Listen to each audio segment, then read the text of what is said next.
बहुत बहुत स्वागत है आपका सरकारी सिलेबस यूट्यूब चैनल पर। और अभी हम बात करेंगे सिलेक्शन प्रोसीजर। और सिलेक्शन प्रोसीजर किस चीज़ का, जो नेवल डॉकयार्ड अप्रेंटिसशिप की वैकेंसी है, जिनमें ITI वाले और 8th और 10th वाले बच्चे भी फॉर्म भर रहे हैं। अगर आप अप्रेंटिसशिप करना चाहते हो नेवल डॉकयार्ड मुंबई से, तो उसमें क्या सिलेबस रहेगा, क्या एग्जाम पैटर्न रहेगा, कौन सी आपको किताब पढ़नी चाहिए जिससे आप जो ना अच्छे मार्क्स स्कोर कर सकें और जो ना आप अप्रेंटिसशिप वहाँ से कर सकें, तो सारी चीज़ें देखेंगे। सबसे पहले क्या देखेंगे कि हम आपको बताएंगे सिलेक्शन प्रोसीजर, ठीक है।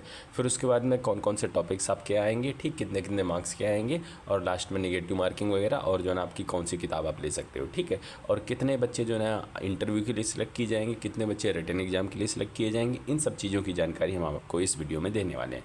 तो चलिए शुरुआत करते हैं, ठीक है। तो देखिए सिलेक्शन प्रोसीजर में बच्चों क्या है कि सबसे पहले आपका क्या होने वाला है, एक जो आपके ITI के नंबर हैं, ठीक है। ITI के नंबर के आधार पर एक मेरिट लिस्ट बनाई जाएगी। सबसे पहले जैसे आप फॉर्म भर दोगे तो उसके आधार पर एक मेरिट लिस्ट बनाई जाएगी, और ऊपर से 20 गुना बच्चों को, जैसे कि किसी पोस्ट पे इलेक्ट्रिकल के लिए 10 वैकेंसी है, ठीक है, अब उसके 20 गुना, ठीक है, अब उसके 20 गुना मतलब 10 का 20 गुना हो गया 200, ठीक है। तो 200 बच्चों के लिए रिटन एग्जाम में बुलाया जाएगा, ऊपर से ही बुला लेंगे जिसके ज़्यादा नंबर होंगे। तो सबसे पहले एडमिट कार्ड उन बच्चों के आएंगे जिनके नंबर ठीक होंगे, ठीक है।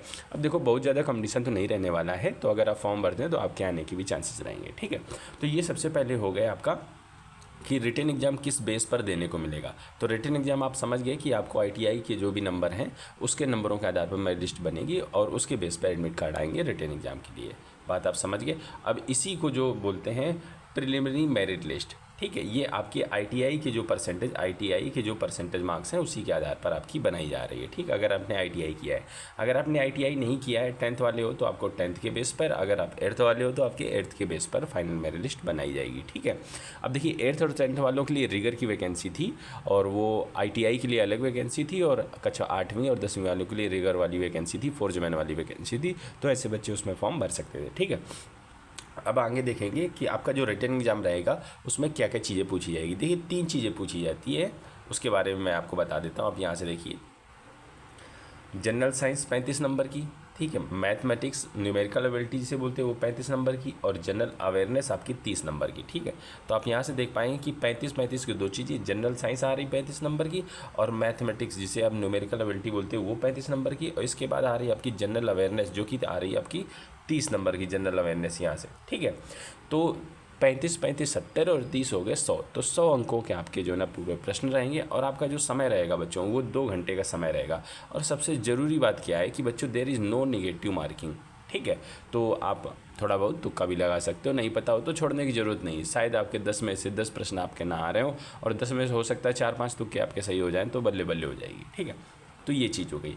अब देखिए रिटन एग्ज़ाम जब आपका होगा, रिटन एग्ज़ाम होने के बाद में, ठीक है, तो कितने बच्चे सिलेक्ट किए जाएंगे मैं वो भी आपको बताऊंगा, क्योंकि आपका रिटन एग्ज़ाम हो गया। अब इसके बाद आपका होगा इंटरव्यू, ठीक है, एक ओरल टेस्ट होगा आपके, जैसे ITI आपने किया है प्लम्बर में, ठीक है, तो आपको ट्रेड से रिलेटेड ही आपसे चीज़ें पूछी जाएंगी। तो जब आपका इंटरव्यू होगा, या ओरल टेस्ट आप बोल सकते हो या स्किल टेस्ट आप बोल सकते हो, ठीक है, फिर इसके बाद आपकी फाइनल मेरिट लिस्ट बनाई जाएगी रिटन एग्ज़ाम और इंटरव्यू दोनों के नंबरों को जोड़कर, ठीक है। अब देखिए जो आपका पेपर आपका 2 लैंग्वेज में आएगा, हिंदी एंड इंग्लिश। यहाँ से क्वेश्चन पेपर जो आपका रहेगा बाईलिंगुअल रहेगा, बोथ हिंदी एंड इंग्लिश, तो दोनों भाषाओं में आपका आएगा। जहाँ आपकी जिस भाषा में आपकी इच्छा उस भाषा में आप जो है ना चुनाव करके अपना पढ़ लिख के अपना OMR सीट के, देखिए कंप्यूटर पर नहीं होना, OMR पे होने वाला, मतलब कि आपको गोले काले करने वाला ये OMR जो होता है, तो इसमें गोले काले करने वाला आपका आंसर सीट रहेगी। उसी में आपको जो प्रश्न का जो भी उत्तर सही हो, ऑब्जेक्टिव टाइप के प्रश्न रहेंगे, 4 में से जो भी सही हो उसको गोला काला कर देना है आपको, ठीक है। अब देखते हैं सेंटर ऑफ एग्जामिनेशन की अगर हम बात करें तो सिर्फ आपका मुंबई में ही सेंटर रहेगा, और मई जून 2024 जो कि बस अनजस्ट चालू होने वाला है, अप्रैल आपकी एंडिंग चल रही, मई जून में आपके जो ना ये हो जाएगा। अब आपका एडमिट कार्ड मेल ID पे आएगा। अब देखिए हार्ड कॉपी में आता नहीं घरों पर, आपको मेल ID अपनी दुरुस्त रखनी चाहिए, उसको बार बार विजिट करते रहना। आप ऑफिशियल वेबसाइट भी विजिट करते रहो, ताकि कभी भी आए तो आपको तुरंत पता चल जाए, ठीक है। समय देखिए बहुत कम है, हार्डली मुश्किल से 1 महीने का आपको समय मिलेगा तैयारी करने का, तो मैं आपको किताब वगैरह भी बता दूंगा जिससे आप आसानी से तैयारी कर पाओगे, ठीक है। अब देखो आपने रिटन एग्जाम दे दिया, अब रिटन एग्जाम में कितने बच्चे छाड़ दी जाएगी, ये समझो 10 अगर वैकेंसी थी तो 200 बच्चे लिए गए जो है ना रिटन एग्जाम के लिए। अब यहाँ से छटनी हो जाएगी, मात्र 30 बच्चे लिए जाएंगे इंटरव्यू के लिए। तो रिटन एग्जाम में 200 से ये ले आएंगे 30, ठीक है।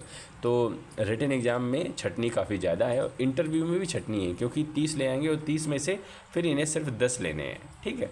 तो छटनी हर लेवल पर है, आपको थोड़ी सी तैयारी बेटर करके रखनी चाहिए। और अगर आपने ITI अच्छे से की है तो आपका सिलेक्शन कोई नहीं रोक सकता इसमें, ठीक है। इंटरव्यू की बात हमने कर ली कि इंटरव्यू जो है ना आपका रिटन होने के बाद इंटरव्यू लिया जाएगा, और इंटरव्यू में आपके ITI से रिलेटेड ही प्रश्न पूछे जाएंगे, ट्रेड से रिलेटेड ही प्रश्न पूछे जाएंगे। जब आप इंटरव्यू के लिए जाएँ तो आप ये जो डॉक्यूमेंट है आप इन्हें लेकर ज़रूर जाएँ, और ये डॉक्यूमेंट का वेरिफिकेशन भी साथ ही साथ में आपका हो जाएगा, ठीक है। और आगे देख लेते हैं।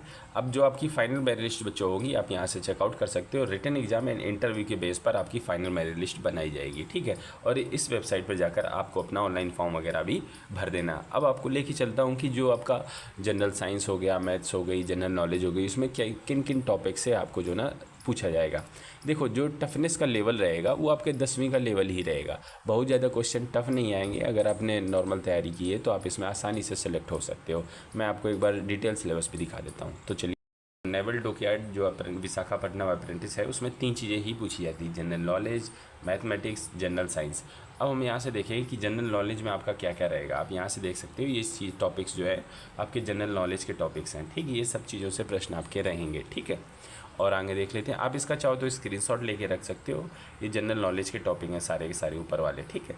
अब ये हो गया। अब इसके बाद आप यहाँ से देख सकते हो कि गणित में क्या क्या चीज़ें पूछी जाएंगी, ठीक है। ये सब कक्षा 10 के लेवल के आप कोई भी एग्जाम दो, ग्रुप डी वाला एग्जाम दो, तो जो जनरल मैथ्स होती है जिसे आप न्यूमेरिकल एबिलिटी बोलते हो, ठीक, अंकगणित बोलते हो, तो नॉर्मल से वही प्रश्न आपके पूछे जाते हैं। जैसे नंबर सिस्टम हो गया, परसेंटेज हो गया, सिंपल इंटरेस्ट हो गया, ठीक है, कंपाउंड एंड होल नंबर्स हो गया, रेशियो एंड प्रोपोर्शनल हो गया, औसत हो गया, लाभ हानि बट्टा हो गया, मेंसुरेशन हो गई, ठीक है। तो ये नॉर्मल से टॉपिक्स हैं और इनसे जो है ना आपके प्रश्न पूछे जाते हैं। मोस्टली जो जनरल टाइप के एग्जाम होते हैं उनमें आप यहाँ से और देख सकते हो, ये मैथ्स के ही हैं, ठीक है। Use of table and graph, discount हो गया, रिलेशनशिप हो गए, ठीक है, पार्टनरशिप हो गए, टाइम एंड डिस्टेंस हो गया, टाइम एंड वर्क हो गया। तो इन टॉपिक से आपके प्रश्न पूछे जाएंगे गणित के लिए, ठीक है। अब देख लेते हैं आपके जनरल साइंस के लिए आपके कौन कौन से सिलेबस रहने वाले हैं। ये देखो, जनरल साइंस में नॉर्मल फिजिक्स रहेगी, geography, biology, environmental science and chemistry. अब देखो, इसमें आपको और डिटेल में जाना है तो मैं आपको एक बुक सजेस्ट कर रहा हूँ। आपको अगर पसंद आए तो आप उसे ले सकते हैं, या आपको कोई और बुक अच्छी लगे तो आप उसे भी ले सकते हैं, ठीक है। ये बुक हिंदी एवं अंग्रेजी दोनों भाषाओं में है, अवेलेबल है, और आप जाके इसे ऑनलाइन भी परचेज कर सकते हो। और आप बुक सजेस्ट करना चाह रहा हूँ, आप यहाँ से देख सकते हैं, ये अरिहंत प्रकाशन की बुक है। अरिहंत का यहाँ लोगो रहता है, ठीक है। और किस नाम से आएगी? इंडियन नेवी डॉकयार्ड अप्रेंटिसशिप के नाम से आती है। रिक्रूटमेंट फॉर ऑल ट्रेड्स के लिए ये वैकेंसी, इसमें ये किताब आती है। और देख सकते हो कि कौन कौन से टॉपिक कवर करती है, मैथमेटिक्स, जनरल साइंस और जनरल नॉलेज एंड रीजनिंग, ठीक है। तो ये किताब अगर आप लेते हैं तो आप जो है ना आसानी से जो है ना अपने टॉपिक्स कवर कर सकते हो। और जो है ना ये जो किताब है आपकी हिंदी एवं अंग्रेजी, हिंदी एंड इंग्लिश दोनों भाषाओं में ही उपलब्ध है। आप जिस भाषा में लेना चाहें आप ऑनलाइन भी परचेज कर सकते हो। अमेजन, फ्लिपकार्ट या आप नज़दीकी जो भी आपका किताब का शोरूम, बुक स्टोर वगैरह है तो आप वहाँ से जाके भी परचेज कर सकते हो, ठीक है। तो उम्मीद करता हूँ कि चीज़ें आपको क्लियर हो गई होंगी। अगर कुछ और जानना पूछना चाहते हो तो हमें कमेंट कर सकते हो। मिलते हैं आपके अगली वीडियो, तब तक के लिए वंदे मातरम।